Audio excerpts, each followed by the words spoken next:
Hey everyone, welcome back to the channel. If you're new here, make sure to hit that subscribe button. In today's video, I wanted to cover how to change the secondary air pump.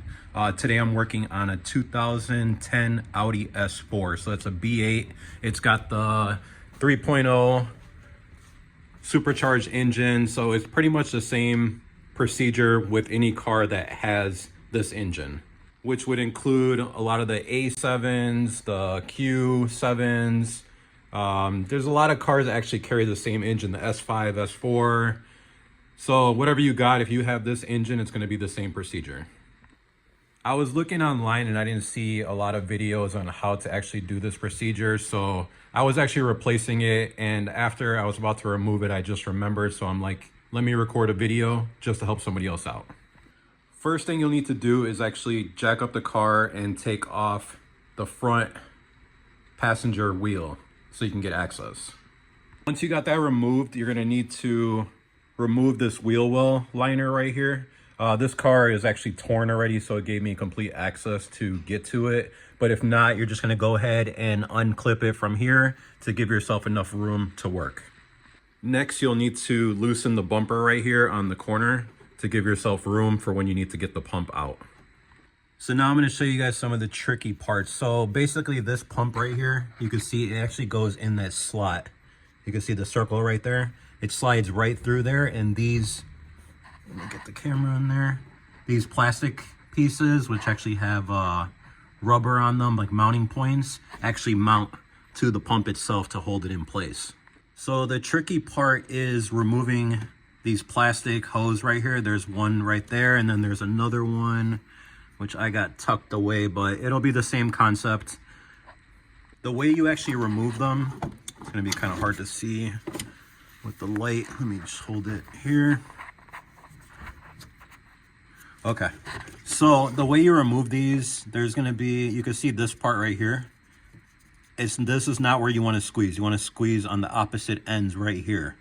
So basically you're just gonna squeeze these tabs, and what that does is lift this point up, and same thing on the other side to release it.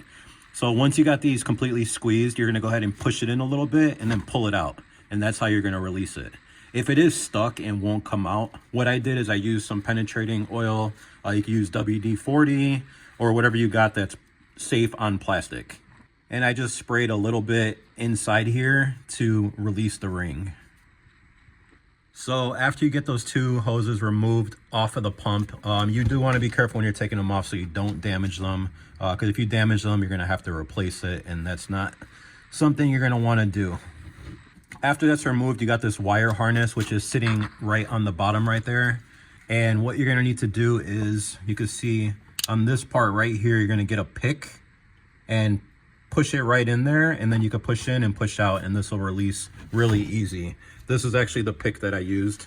So I just went in there, pulled it in, pushed in, out, and it popped right off.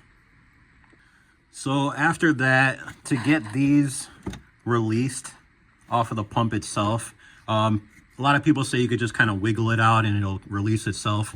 I found that mine were pretty stuck on there. So what I did is I actually used the same pick and I went under the rubber and I was able to push them up. I released two of them, and then the other one was easy to come out on its own.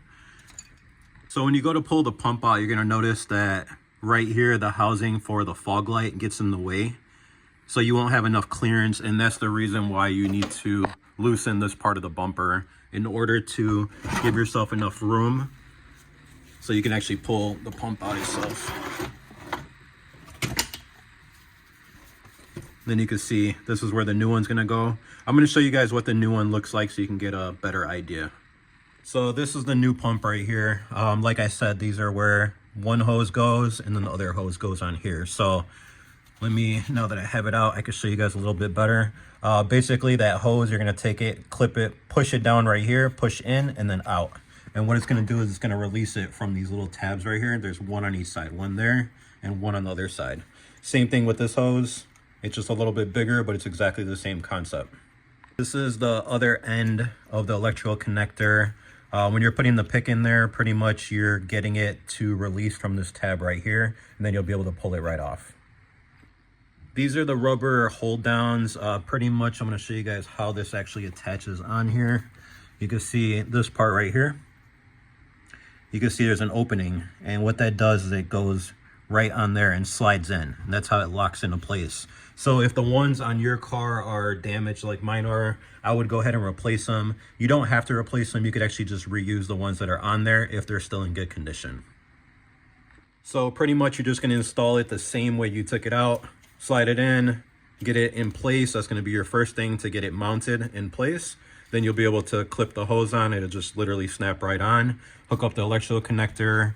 There's a little tab right here. You want to put it where it belongs to lock it into place. And then you're good to go.